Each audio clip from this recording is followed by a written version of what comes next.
Nous vous écoutons. Bonsoir, bien-aimés. Euh, cette, euh, cette exposition sur la sensibilisation contre le cancer du sein. Nous voulons bénir le Seigneur parce que parler du cancer du sein sauve des vies. L'initiative est très précieuse. Encore. L'initiative est très précieuse, surtout pour sensibiliser les femmes à temps.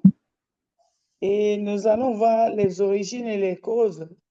C'est que le cancer du sein survient lorsque les cellules du sein, dans les canaux qui fabriquent le lait, qu'on appelle les canaux galactophores, et les lobules du sein, ou le tissu environnant du sein, subissent des mutations et se mettent à se multiplier de façon anarchique, formant une masse ou une tumeur. Il peut toucher aussi bien les femmes que les hommes, curieusement. Bien que les cas masculins soient rares, ces mutations peuvent être héritées. On appelle ça génétique parce que dans la famille, une grand-mère, une mère a eu le cancer du sein, alors il y a le potentiel héritage qui peut jouer pour l'acquisition des cancers du sein. C'est pourquoi quand il y a dans une famille des antécédents familiaux des cancers de sein, les personnes féminines de cette famille doivent se faire suivre et souvent chercher à dépister à temps si cela arrive ou prier pour que cela n'arrive pas. Par exemple, nous avons sur les cancers du sein deux variétés. Les cancers de sein qui touchent les canaux de fabrication de lait qu'on appelle les canaux galactophores ou les lobules et le tissu. Donc, ces cancers, généralement, on les voit à 50 à 90%, c'est pas lié à l'héritage, mais lié à l'héritage constitue 10%. Et généralement, ça survient chez les femmes le plus fréquemment après 50 ans. Et cela est dû à des expositions antérieures à des radiations, si la personne a été dans des lieux où il y avait des radiations. Et cela peut être aussi dû à des facteurs hormonaux et reproductifs. Par exemple, chez des femmes qui ont des menstruations très précoces, qui ont eu précocement des menstruations et doivent surveiller leur sein, ou des femmes qui ont eu des ménopauses tardives ou des grossesses, la première grossesse de manière tardive après 37 ans, 40 ans, quand elles ont eu la première grossesse, alors les seins de ces femmes-là peuvent un jour avoir ce problème de cancer des seins.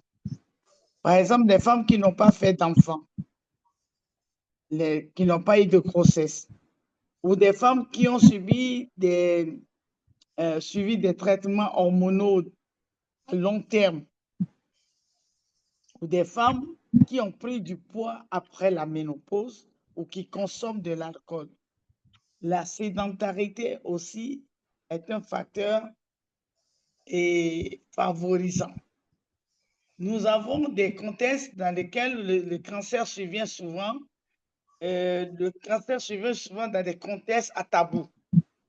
Dans certains milieux, on ne parle pas ouvertement du sein ou du corps, ce qui fait que la détection du cancer du sein peut être retardée parce qu'il y a une pudeur de parler de ces parties-là. La peur, la stigmatisation, les sentiments de culpabilité et parfois les gens ont de la peur, ils ont peur d'être stigmatisés, ils ont des sentiments d'avoir fait quelque chose de mal. Et ces femmes sont souvent lente à aller consulter ou à parler des symptômes qu'elles vivent. D'autres tabous, c'est le manque d'information et d'accès à l'information sur les symptômes. D'autres n'ont pas du tout d'information ou l'accès à l'information n'existe même pas. Et d'autres, c'est parce que les gestes simples de dépistage, qu'on appelle les gestes de autopalpation, que la personne elle-même peut s'imprimer, les personnes ne la connaissent pas, donc cela constitue des freins. Autre tabou, c'est les problèmes de coût. Quand il y a manque d'argent, les gens ont du mal à parler, et manque de transport, les gens remettent toujours à demain, et ces femmes-là, finalement, ce qui doit arriver arrive. Parfois, la méfiance ou les croyances erronées. On découvre souvent que les croyances erronées font que l'interprétation de ce qui arrive quand la personne se sent mal, sent un signe d'alerte que la personne ne réagit pas comme la personne devait réagir. Et cela constitue des tabous, des obstacles invisibles.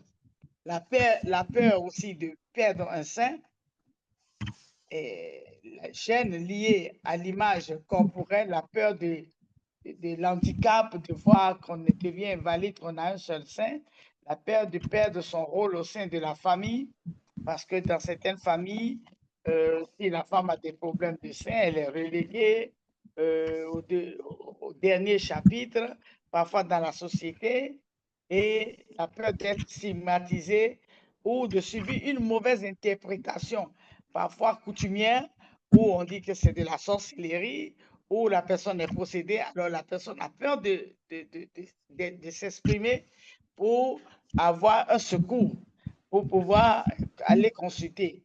Et là, parfois, c'est de ces mauvaises interprétations, parfois bibliques, où on dit, ah, c'est de la possession, alors certaines personnes ont peur qu'on leur dise qu'elles sont possédées. Nous avons, selon les étendues, nous avons deux types de cancers, selon l'étendue.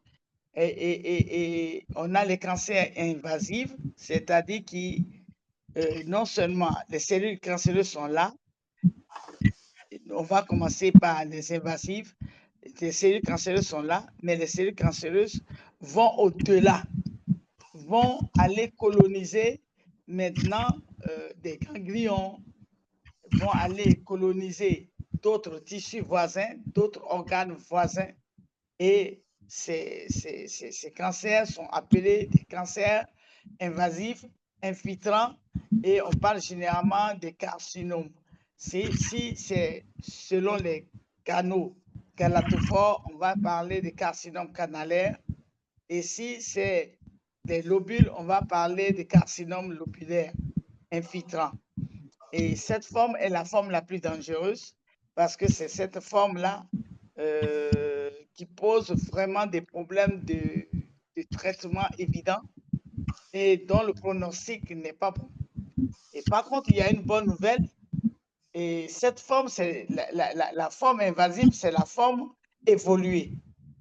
Maintenant, il y a une bonne nouvelle, la forme qui n'est pas, qui est précoce, qu'on appelle la forme non invasive. Donc, il reste dans la cellule. C'est in situ. On a dit in situ parce que ça reste dans la cellule.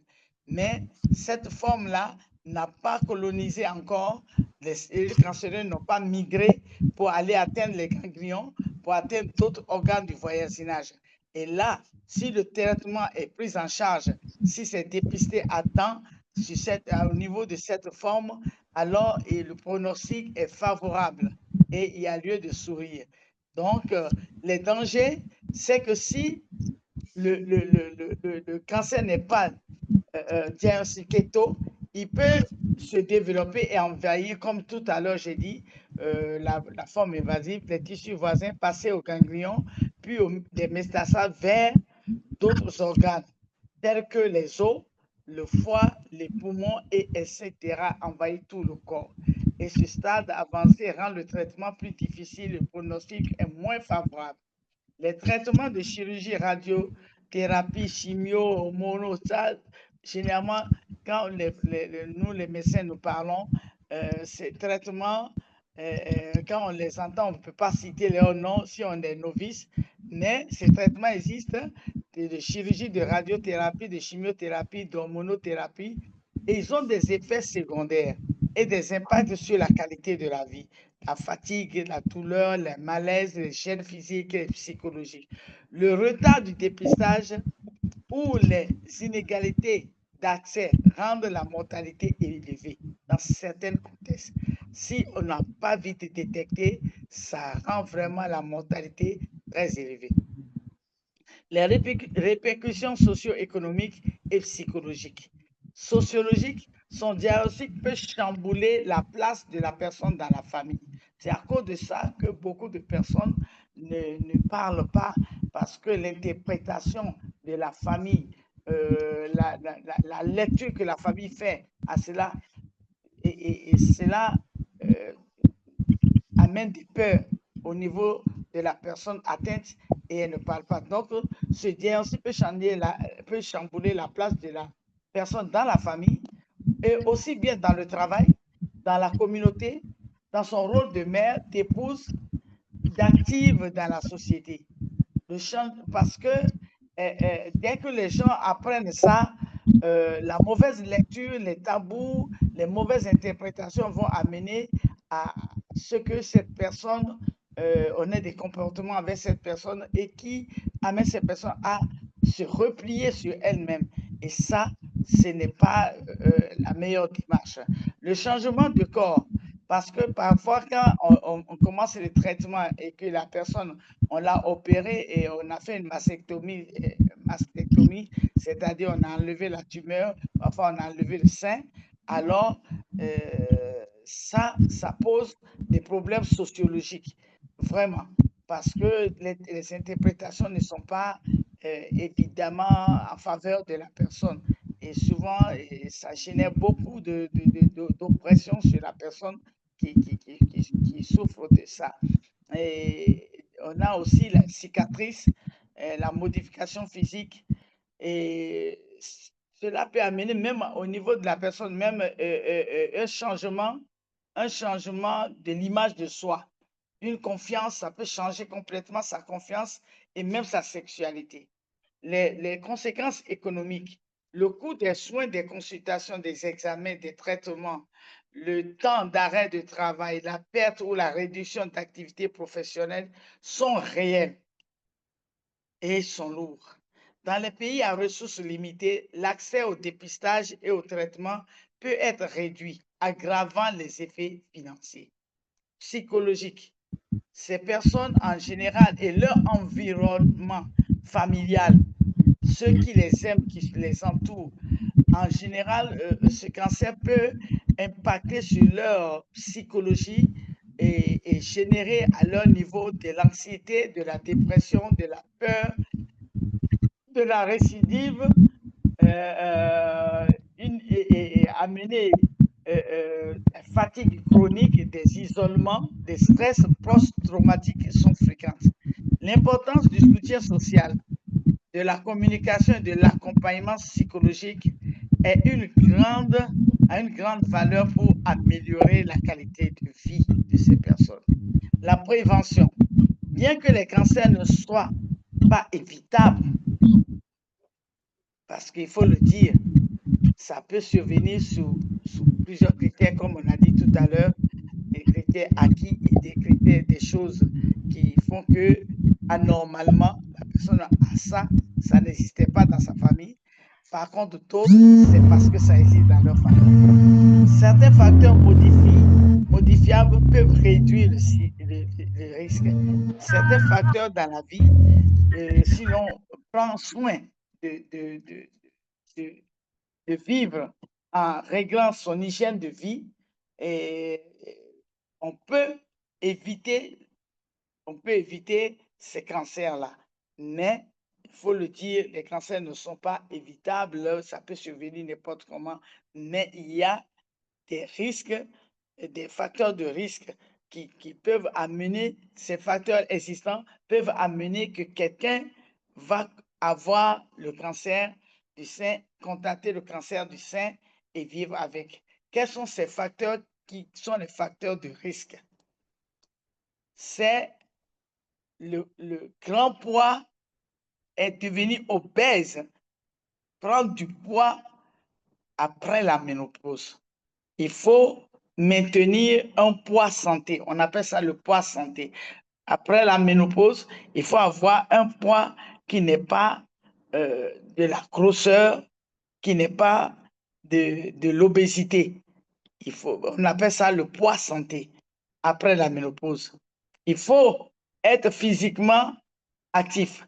La sédentarité est un facteur de risque. La sédentarité n'est pas bonne en toutes choses. Elle peut créer le diabète, elle peut créer l'hypertension, mais elle peut favoriser la survenue aussi des cancers. Donc, il faut être actif régulièrement. Un autre facteur de risque, c'est l'alcool. La consommation de l'alcool est un facteur de risque et ce facteur peut amener un terrain où le cancer peut se développer facilement. Et éviter ou limiter l'exposition aux hormones. Parce qu'il y en a qui ont des traitements à long cours, des longs cours aux hormones, parfois dans la recherche des grossesses, et ainsi de suite. Et ça peut amener le terrain à l'implantation des cancers.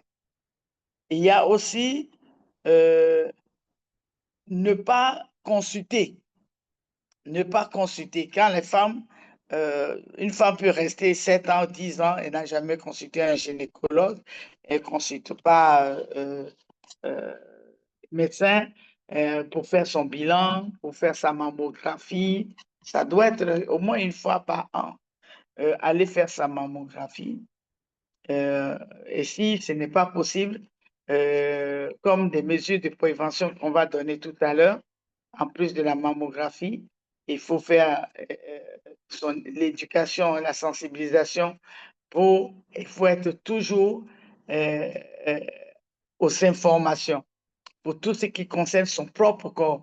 Il faut que la femme regarde son corps et surtout les organes que Dieu lui a donnés comme les seins qui sont des bénédictions, que l'on prête attention à cet organe et qu'on la suive, qu'on la connaisse, parce que souvent il y a beaucoup de femmes, elles ne prennent pas le temps pour connaître leurs seins. Elles ne savent même pas comment leurs seins, elles n'ont jamais palpé leurs seins.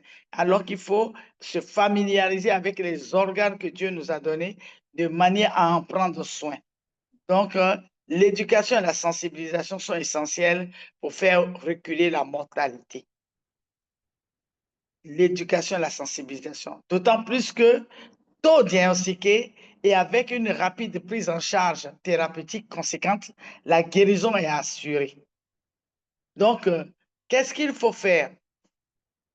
Il faut que la femme, en dehors des autres méthodes, de tout l'arsenal de suivi qui existe pour suivre les seins de la femme, il y a un arsenal qui est à la portée de chaque femme. Et ça, tout le monde doit pouvoir comprendre cette méthode parce que même les hommes doivent connaître ces méthodes pour ces méthodes, pour en parler à leurs femmes. Les jeunes femmes, les jeunes filles qui vivent avec leur maman et qui parfois vivent dans l'intimité de leur maman et de leur grand-maman doivent apprendre ça pour en parler à leur maman pour que les tabous, parce que si elles qui sont à l'intérieur des foyers, elles ont accès à leur maman et leur grand-maman, elles peuvent, dans des discussions familiales, amener ça et ça va apporter, ça va amener à mieux dépister vite et ces problèmes, si jamais cela existe, et où servir de sensibilisation à d'autres. Et de cette manière, nous pouvons dire que nous sommes en train de sauver des vies. Donc, l'arsenal qui est à la portée de tout le monde, c'est l'autopalpation. On l'appelle aussi auto-examen des seins, qui consiste à se familiariser, je suis sur le mot familiariser régulièrement avec ses seins. Il faut se familiariser avec ses seins et repérer ce qui est normal pour soi. Déjà, il faut connaître ses seins pour savoir comment les seins sont normaux. Si la femme ne connaît pas déjà ce qui est normal, comment va-t-elle savoir s'il y a eu changement? C'est pour cela qu'elle doit repérer ce qui est normal pour elle et détecter tout changement inhabituel. Bien que ça ne soit pas un substitut de l'examen médical, c'est un complément utile. Ce geste est un complément utile et très utile, mais il n'est pas un substitut de l'examen médical. On ne peut pas le remplacer par l'examen médical. Certains pays qui ont des ressources limitées la promeuvent, cette méthode, comme un outil de sensibilisation. Donc, le plus grand outil de sensibilisation dans les pays à ressources limitées, c'est l'autopalpation. Et cela, même n'importe qui, n'importe quelle femme peut se faire cette autopalpation, qu'elle soit dans le village, dans le quartier, dans un hameau, partout, même s'il n'y a pas de mammographie, là-bas, il n'y a pas d'arsenal d'échographie, d'IRM, mais déjà l'autopalpation en elle-même peut amener des informations très importantes.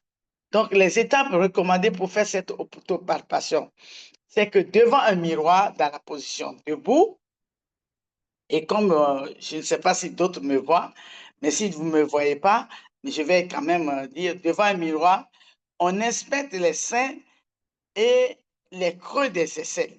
C'est les seins et les creux des aisselles. En position debout, on reste debout et on regarde s'il y a des modifications de forme. Il faut s'habituer déjà à ces seins pour savoir si la forme a changé, si la taille a changé, s'il y a des fossettes, s'il y a des rougeurs, s'il y a des douleurs. Ça, c'est la première.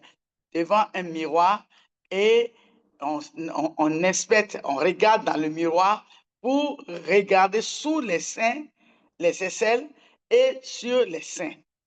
La deuxième méthode, c'est que après ça, toujours debout, que ça soit sous la douche ou pas, on palpe avec la main plate ou les 4 doigts serrés. On met l'autre sein et maintenant vous prenez la main du côté opposé au sein que vous voulez palper ou avec la main plate de manière circulaire. Vous commencez superficiellement et après, avec pression, vous allez maintenant profondément pour sentir s'il y a des masses, s'il y a des zones épaisses ou s'il y a une autre différence. Ça, c'est toujours dans la position debout. Et la main opposée au sein qu'on veut examiner, on l'utilise pour ça et on palpe.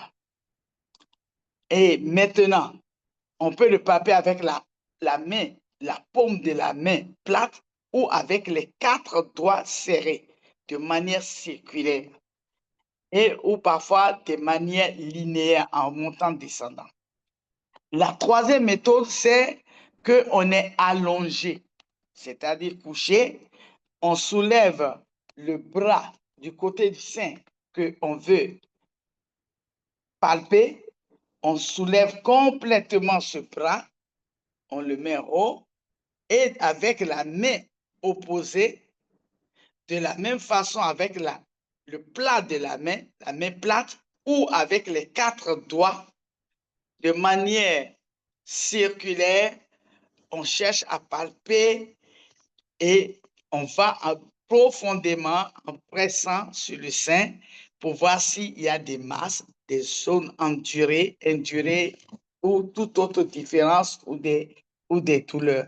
il est important de faire cela après les règles, si on a encore les règles, ou à une date fixée chaque mois, et de noter tout changement persistant et de consulter un spécialiste de la santé. Toutefois, une autopalpation ne remplace pas une consultation médicale, un dépistage radiologique. Dès qu'un signe d'alerte est détecté, il faut consulter un gynécologue ou un oncologue, c'est-à-dire quelqu'un qui s'occupe des cancers, ou un chirurgien mammaire pour un examen clinique, des bilans, échographie et autres. Quels sont les signes d'alerte qu'on recherche? Voici quelques symptômes non exhaustifs à surveiller. Une masse qu'on a palpée ou un épaississement dans le sein ou sous les aisselles, ça, ce sont des signes d'alerte. Pour ces signes-là, il faut faire attention. Un changement dans la taille, la forme ou l'apparence du sein, un changement au niveau du mamelon qui subitement s'est inversé, un écoulement autre que le lait du sein alors qu'on n'est pas, nourrice, des croûtes sur le mamelon ou des ulcères sur les seins, ou des plaies, des ulcères ou des plaies sur les seins. La modification du sein, s'il y a des rougeurs, s'il y a des pliures sur les seins subitement, ou visiblement on voit comme des peaux d'orange, que les seins comme des peaux d'orange avec des pores saillantes, ou des fossettes, ou des épaississements, une douleur persistante dans une partie du sein ou du mamelon. Ça, ce sont des signes d'alerte. Un changement dans le contour ou la texture du sein. Au constat d'un de ces signes, consultez un professionnel de santé le plus rapidement que possible.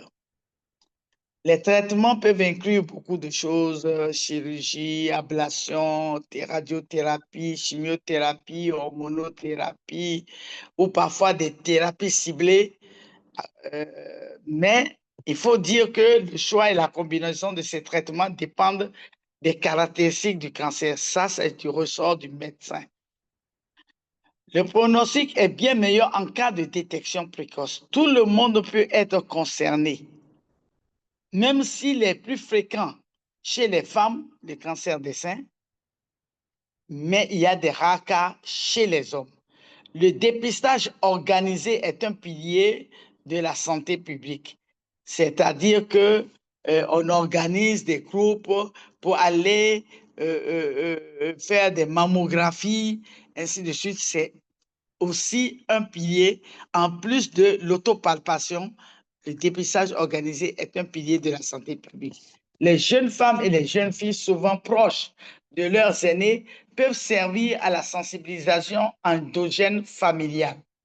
Le rôle du soutien communautaire, des groupes de parole où les gens s'associent et débattent et commencent à parler des problèmes des femmes, des cancers des seins, amène des partages d'expériences, et vraiment cela est bénéfique pour la sensibilisation, pour avancer la sensibilisation. Il y a aussi le partage d'expériences et de la spiritualité qui est très fort. Parce que si on commence, parce que nous parlons d'une maladie physique, mais qui aussi est spirituelle. C'est une maladie aussi spirituelle. Donc, quand on associe la spiritualité des prières, et nous pouvons avoir des résultats très, très forts, parce qu'il y a eu des cas où nous avons vu que Jésus-Christ guérit toutes les maladies, mais que même les cancers guérissent, les cancers de sein, les cancers chez les femmes guérissent de manière aussi spectaculaire, parce que Dieu continue de faire des miracles. Il est le même hier, aujourd'hui, éternellement. Donc, nous disons que ce cancer du sein peut être évité si l'on fait attention aux facteurs de risque, et si jamais cela arrive et que pour d'une raison ou d'une autre, mais qu'il y ait un diagnostic précoce, et c'est à cause de ça que nous appelons toutes les femmes à se familiariser avec leurs seins et à inspecter leurs seins, à faire l'autopalpation une fois pour les femmes qui ont des règles, après les règles, et une fois par mois à date fixe pour celles qui n'en ont pas. Et aussi, nous disons que il faut pas occulter le fait d'aller au moins une fois par an pour faire une radiographie mammaire, pour consulter, pour voir si tout va bien. Et cela est très important. Nous pouvons dire, autre chose que nous pouvons dire, c'est que le cancer du sein, tôt diagnostiqué, le pronostic est favorable. Tard diagnostiqué, le pronostic est défavorable. Alors, nous voulons que chacune devienne un agent de sensibilisation dans son milieu et ne pas occulter de parler dans nos discussions. Nous avons beaucoup de sujets à débattre en tant que femmes, mais de ne pas oublier qu'on doit aussi parler des seins, de la féminité, des organes précieux que Dieu nous a donnés et comment les gérer médicalement, comment les gérer de manière en faisant attention à ce que nous consommons. Parce que l'alcool, quand nous parlons de l'alcool, nous devons aussi parler de beaucoup de sucre. Parce que le sucre, quand il est en excès, il fait une place favorable au cancer, quel que soit le cancer, parce que c'est un mangeur de sucre. Le cancer est un mangeur de sucre. Donc, c'est pour dire à chacune de nous cela. Et mon dernier propos, c'est de prier que Dieu préserve chaque femme, dans chaque famille, dans chaque ministère, dans chaque église, dans chacune de nos pays, de cette maladie. Que la main de Dieu arrête ce fléau qui touche les femmes et qui tue les femmes, et que ces fléaux s'arrêtent et que dans les années à venir, qu'on ne parle plus de cancer du sein, que le cancer du sein disparaisse par la main puissante de Dieu. Au nom de Jésus-Christ. Merci.